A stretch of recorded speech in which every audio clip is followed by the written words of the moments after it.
Praise the Lord. கர்த்தருடைய பரிசுத்த நாமம் மகிமைப்படுவதாக. 2 தெசலோனிக்கேயர் 2ஆம் அதிகாரம் 17வது வசனம். 2 Thessalonians chapter 2 verse 17. உங்கள் இருதயங்களை தேற்றி எல்லா நல் வசனத்திலும் நற்கிரியையிலும் உங்களை ஸ்திரப்படுத்துவாராக. எனக்கு பிரியமானவர்களே, நம்முடைய இருதயம் எப்படி இருக்கணும், நம்முடைய வாழ்க்கை எப்படி இருக்கணும், நம்முடைய நடத்தை எப்படி இருக்கணும் என்பது மிக முக்கியமான ஒரு விஷயம். சில நேரத்தில் சில சபையில் சாட்சி சொல்வார்கள், வெளியில் சாட்சி சொல்வார்கள். சாட்சியாக வாழ்வார்களா என்று பார்த்தா இருக்காது. சாட்சி சொல்வது ரொம்ப ஈஸி, வாழ்றது தான் ரொம்ப கஷ்டம். ஏன்னா அது முந்தின வசனத்தை பார்த்தீங்க அப்படின்னா, நம்முடைய கர்த்தராகிய இயேசு கிறிஸ்துவும் நம்மிடத்தில் அன்பு கூர்ந்து நித்திய ஆறுதலையும் நல் நம்பிக்கையும் கிருபையாய் நமக்கு கொடுத்திருக்கிற நம்முடைய பிதாவாகிய தேவனும் உங்கள் இருதயங்களை தேற்றி எல்லா நல் வசனத்திலும் நற்கிரிகளும் உங்களை ஸ்திரப்படுத்துவாராக என்று சொல்லி பார்க்கிறோம். எனக்கு பிரியமானவர்களே, அப்படியேப்பட்ட ஒரு அருமையான ஒரு ஆசீர்வாதத்தை தேவன் நமக்கு இந்த நாளில் கர்த்தர் வச்சிருக்கிறார். அந்த ஆசீர்வாதங்கள் நம்முடைய வாழ்க்கையில் வருவதற்கு நாம் ஆண்டவருடைய அன்பை அதிகமாக ருசி பார்க்கிறவர்களாக, அறிவிக்கிறவர்களாக இருக்கணும். ஏன்னா இன்றைக்கி தெளிவாக சொல்கிறார், பிதாவும் ஏசப்பாவும் ஆவியானுடைய கிருபைகளும் நமக்கு நிறைவான ஒரு ஆசீர்வாதத்தை கர்த்தர் நமக்கு கொடுத்து நடத்துவாங்க. அதுக்கு தான் உங்களுக்கு சொல்கிறேன், இந்த நாளில் கூட நம்முடைய இருதயங்களை அவர் தேற்றார்.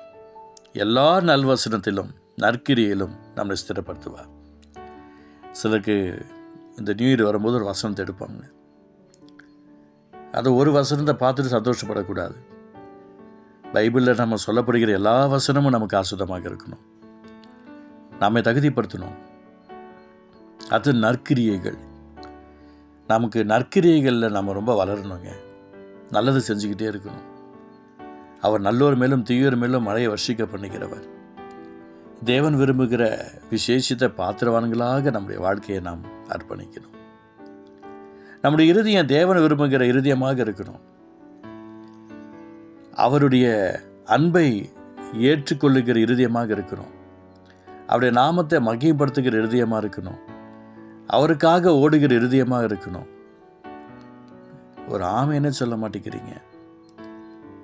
அதுதான் இன்றைக்கி நம்முடைய இருதயத்தில் அந்த ஆசீர்வாதம். அதுதான் முந்தின வசனம் சொல்லுகிறது.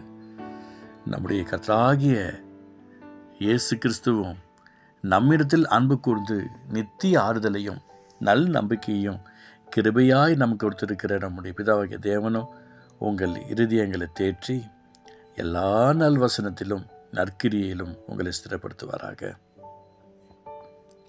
நம்முடைய இருதயம் தேற்றப்படும் போது தான் என்னை தேற்றிக்கிட்டே இன்னொருத்தரை தேற்றணும். எனக்கு கவலைகள் அதிகம்தான், கஷ்டம் அதிகம்தான், நான் என்னை தேற்றிக்கிட்டே இன்னொருத்தரை தேற்றணும். அடுத்தது எல்லா நல்வசனத்திலும் ஆண்டவர் நம்ம இடத்துல என்னென்னலாம் விஷயங்களை மாற்றணும்னு நினைக்கிறாரோ, வசனத்தை கேட்ட உடனே கீழ்ப்பிடுறாங்க பாருங்கள். அப்படியாப்பட்ட பிள்ளைங்க தான் அவருக்கு ரொம்ப பிடிக்கும். நம்ம கூட அவருக்கு அகென்ஸ்டாக இருந்தோம் இல்லையா, கேவலமாக நடந்தோம் இல்லையா, மோசமானவர்களாக இருந்தோம் இல்லையா, இன்றைக்கி அவருடைய பிள்ளையாக நம்ம வாழணும். நல் வசனத்தில் நம்முடைய வாழ்க்கை மாறணும். அடுத்தது நற்கிரியைகளில் ஆமாம், நல்ல நல்ல கிரியைகள் எத்தனையோ இருக்குதுங்க. அவையெல்லாம் நமக்கு இருக்கணும். ஒரு மனிதனாய் வாழ்வதற்கு என்னென்ன கிரியைகள் இருக்கிறதோ அந்த கிரியைகள் நமக்குள்ளே இருக்கணும். அடுத்தது ஏசப்பா பிள்ளையாக வாழ்வதற்கு நம்முடைய வாழ்க்கையில் என்ன கிரியைகள் தேவை அதெல்லாம் இருக்கணும். அடுத்தது ஒரு சபையில் ஒரு முக்கியமான ஸ்தானத்தில் இருக்கிற ஒரு பிள்ளையாக என்ன கிரியைகள் தேவை அது நமக்குள்ளே இருக்கணும். ஒரு குடும்பத்தை நிர்வாகம் பண்ணக்கூடிய அளவிற்கு என்ன நற்கிரிகள் தேவை அதெல்லாம் நமக்குள்ளே இருக்கணும். நம்முடைய உறவுகளை கவனிக்கிற விஷயத்தில் என்ன நற்கிரிகள் நமக்கு வேணுமோ அதெல்லாம் நமக்குள்ளே இருக்கணும். நம்முடைய ஊருக்கு நம்ம என்ன செய்யணுமோ, நம்ம டிஸ்ட்ரிக்டை நம்ம என்ன செய்யணுமோ, நம்ம தேசத்துக்கு நம்ம என்ன செய்யணுமோ அப்படியாப்பட்ட நற்கிரிகள் நமக்குள்ளே இருக்கணும். இதில் எல்லாத்துலேயும் கர்த்தர் நம்மளை ஸ்திரப்படுத்துவேன்னு சொல்லிக்கிறேன். இதனால் இது எல்லாத்துலேயுமே உங்கள் இருதயங்களை தேற்றி எல்லா நல் வசனத்திலும் நற்கிரியைகளிலும் உங்களை ஸ்திரப்படுத்துவாராக. இந்த நாளில் ஆண்டவருடைய ஆசீர்வாதம் நம்மை தொட்டு பலப்படுத்திட்டோம். அப்பாவுமே துதிக்கிறோம், ஸ்தோத்திரிக்கிறோம். தேவ சமாதானத்தில் நிரப்பி அற்புதம் செய்து கை ஸ்தோத்திரம். இயேசு நல்ல பிதாவே, ஆமென்.